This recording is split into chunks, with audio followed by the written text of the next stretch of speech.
Good morning, welcome to my channel lovely রিক্তার। আমি দেখতে চলেছি তোমাদের সামনে আলাদা ব্লগ নিয়ে।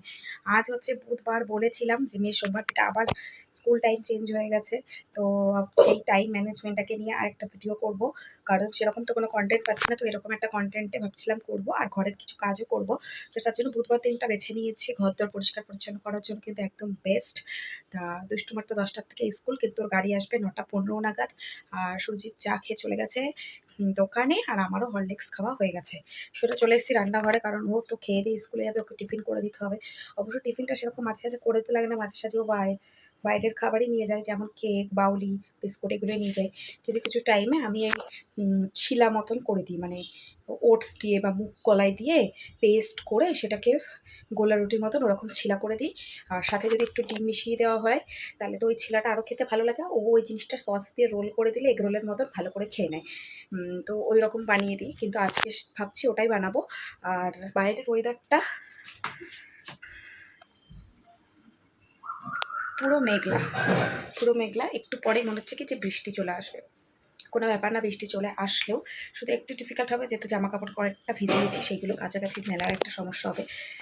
জল ঝরে গেলে তারপর বৃষ্টি আসলে হয়তো অসুবিধা হবে না। আর এখন তো নিম্নচাপ নেমে গেছে, সবাই জানে প্রত্যেক দিনই বৃষ্টি হচ্ছে, এটা নতুন কোনো কথা নয়। আর ওর গাড়ি করে দিয়েছি, সুতরাং স্কুল যেতে আসতে ওর কোনো সমস্যা হবে না। আর ওর ছুটি হচ্ছে 1টা 10, ওর বাড়ি আসতে আসতে 1টা 35 20, এতদিন ধরে বাজছে, 8টা হয়ে গেছে। তো এই হলো ব্যাপার। তো চলো আজকে কী কী হয় সারাদিন ধরে আর কী কী রান্না করি সবই তোমার সাথে শেয়ার করবো। ভিডিওটি একটু স্কিপ না করে পুরোটা দেখতে থাকো, আশা করছি তোমাদের সবাই খুব ভালো লাগবে। তো আর বেশি বকবক করবো না, সরে চলে আবার রান্নার দিকে, ঠিক আছে? চলো। তখনই তো কথা বলতে বলতে ভাতলা উঠছিল, তো গ্যাসটা লো করে দিয়েছি। এখানে ভাত হচ্ছে, এখানে ডিম রান্না হবে, তো ডিম সিদ্ধ করছি। ডিমের কী হবে সেটাও শেয়ার করব। আমার আর মেয়ের জন্য হবে ডিম, আর সুরজিতের জন্য হবে তেলাপিয়া মাছ। তো এখানে তেলাপিয়া মাছটা বেগুন আলু দিয়ে করবো, তাই বেগুন আলুটা কেটে রেখে দিয়েছি। আর এইখানে কিন্তু ডিমগুলোকে সিদ্ধ করে তার মাঝখান দিয়ে হাফ করে একটুখানি কর্নফ্লাওয়ার দিয়ে আমি ভাজছি। আর এখানে আমি একটুখানি আম কুচিয়ে নিয়েছি, আম, কাসুন্দি আর লেবু পাতা দিয়ে লঙ্কা দিয়ে ভালো করে একটা মাখা। তারপরে দুষ্টু চলে আসলো গাড়ি, দুষ্টুকে দিয়ে দিলাম স্কুল গাড়িতে তুলে। এবার দুষ্টু চলে যাবে স্কুলে, আর আমি করব আমার আজকে দুটো স্পেশাল কিন্তু ডিশ। যে ডিশটা আমি জন্য ডিমগুলোকে সেদ্ধ করেছি। তো দেখো দুষ্টু কিন্তু বেরিয়ে যাবার সাথে সাথে তারপরেই বৃষ্টি চলে এসছে। তো গাড়ি করে দেওয়ার একটা সুবিধা আছে, বর্ষাকালে ওর কিন্তু একদিনও স্কুল মিস হবে না। তো তারপরে দেখো এইবার এখানে রেখে পাঁপড় কিনে দিয়ে গেল, তো এখানে রয়েছে এখন পাঁপড়। এই পাঁপড়ের প্যাকেটগুলো কিন্তু 5 টাকা করে।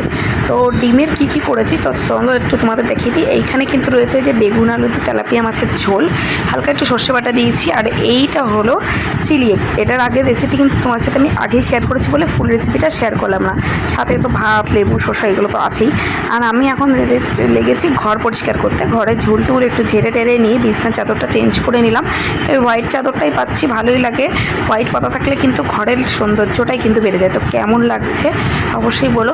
এটা সুরজিতের বিয়ের আগের কিন্তু সুরজিতের কেনা। সুরজিৎ এটা পেতে আগে ও যখন থাকতো ব্যাচেলর লাইফে তখন। তো তখন কাজ করতে করতেই কেবিলের লোক এসেছিলো, কারণ আমাদের একটু সেট আপ বক্সে কেবিলের প্রবলেম হচ্ছিলো। ফাইনালি কিন্তু সেটা ঠিক হয়ে গেছে। আর এখন আমাকে কিন্তু সমস্ত কিছু যেগুলো ওলট পালট হয়ে গেছে এটা ঠিক করতে হবে। আমার কিন্তু টিভির মধ্যে এমটিভির স্পিডসভিলা আর কালার্সের লাফটার শেফটাই ভালো লাগে। তোমাদের কোনটা ভালো লাগে টিভি শো আমাকে কিন্তু অবশ্যই বলো। তো আমি এই দুটোই দেখি। আর এইগুলো দেখতে দেখতে ঠিকঠাক করতে করতে দুষ্টু স্কুল থেকে চলে আসলো। এখন কিন্তু ঘড়ির কাঁটাই বাজে প্রায় 6টা 6:30 কাছাকাছি। বাইরে কত আলো না। আমরা যাচ্ছি একটু বাজারে, দুষ্টুকে 6টায় পড়াতে চলে এসছে। ওকে পড়াতে মাস্টারের কাছে বসিয়ে দিয়ে আমরা যাচ্ছি একটু বাজারে, অনেক কিছু কেনাকাটা করার আছে। দুপুরে দুষ্টু আসার পর তোকে স্নান খাওয়া করিয়ে ঘুম পাড়িয়ে দিয়েছিলাম। সর্বপ্রথম যেখানে আসলাম সেটা হলো একটা ফুচকা খেতে। অনেক দিন ধরে আমার একটু ফুচকা খাওয়ার জন্য ক্রিপিং হচ্ছে। তো আগে ফুচকা খেয়ে নিলাম, তারপর আমাদের ঘরের ডিমের স্টোর একদম শেষ হয়ে গেছিলো। তো এখান থেকে আগে নিয়ে নিলাম ডিম। আর এখান থেকে ডিম কেনার সময় আমরা যখনই ফাটা ডিম থাকে থাকলে ফাটা ডিমও নিয়ে যাই। তো ফাটা ডিমের একটা দুর্দান্ত রেসিপি পরের দিন শর্টে আমি শেয়ার করব, অবশ্যই কিন্তু তোমরা নিয়ে নিও। আর এখানে এসে মেয়ের জন্য একটুখানি কোল্ড ড্রিঙ্কস, ফুটি আর মেয়ের স্কুলের টিফিন নিতে, বিস্কুট, কেক এইগুলো। তো এটা সুরজিৎ একটা বন্ধুর দোকান, এখান থেকেই আমরা কিন্তু বেশিরভাগ জিনিস নিয়ে প্রথমে গেছিলাম রথতলা থেকে রথতলা গেট, আর এখন চলেছি পুরো কুপাস ক্যাম্পে। তো কুপাস ক্যাম্পের ওখানের কাজটা করার পর কুপাস ক্যাম্পেরই যেই রেস্টুরেন্টে আমরা বেশিরভাগ খেতে আসি সেখানেই এসেছি।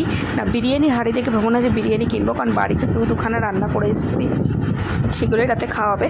তো এখান থেকে যেটা নিয়েছিলাম সেটাই এবার দেখ তোমাদের বলি। তো এখান থেকে নিয়ে এসেছিলাম এই যে চাউমিন, এখানে রয়েছে স্যালাড, সুরজিতের চিকেন পকোড়াটা খেয়ে নিয়েছে। আর এটা হচ্ছে মেয়ের চিকেনটা খাবে, খোসলাটা খাবে না, তো আমি যে জন্য চিকেন আমার জন্য নিয়ে নিই, ওকে ওই খোসলাটা আমি খেয়ে নেবো, তার সাথে চা। আমরা বাড়ি আসার সাথে সাথেই পড়া হয়ে গেছিলো, এখন আমরা 3 জন মিলে কিন্তু এইগুলো খেয়ে নেবো। তো অনেক হয়ে গেছে, কিন্তু এখন ঘড়ি কাটায় বাজে 11টা, এখন বিছনা করবো, করে নিয়ে খাওয়া দাওয়া করে শোবো। এতক্ষণ মেয়েকে হোমওয়ার্ক করেছিলাম, হোমওয়ার্ক করে নিয়ে আমি একটুখানি বসে ফোনটা ঘাটলাম। সন্ধ্যা থেকে বিজি হয়ে পড়েছিলাম, মাছটা পড়িয়ে গেলে যেন হোমওয়ার্কটা করেই রাখলাম। সকালে তো আবার উঠবে, ও 8:30টায় উঠে আবার খাওয়া দাওয়া করে স্কুল যাবে, কারণ ওরা আর পড়তে বসানো হবে না, যে একটুখানি হোমওয়ার্কটা এগিয়ে রেখে দিলাম। তো ভিডিওটি কেমন লাগলো আজকের এই আবার গাড়ি করে দেওয়ার পর যেই টাইম ম্যানেজমেন্টটা করলাম, যে 10টার সময় স্কুলের, তো এর জন্য শেয়ার করলাম যে কীভাবে করলাম। আজকে তো চাপটা অনেক গেছে, কালকের থেকে হয়তো চাপটা একটু কম যাবে, কারণ রোজ তার বেডশিট চেঞ্জ করা, এই সমস্ত অন্যান্য কাজ, টিভি ঠিক করা, এইসব কিছু তো আসবে না। এখন জাস্ট বিছনা করবো, খাবো দাবো, শুয়ে পড়বো। তো ভিডিওটি ভালো লাগলে please like to share and subscribe my channel. দেখা হচ্ছে খুব শীঘ্রই নতুন একটি ভিডিওর সাথে। সুস্থ রেখো, ভালো থেকো, অপরকে ভালো রেখো। বাই বাই, দেখা হচ্ছে খুব শিগগিরই নতুন একটি ভিডিওর সাথে। Good night.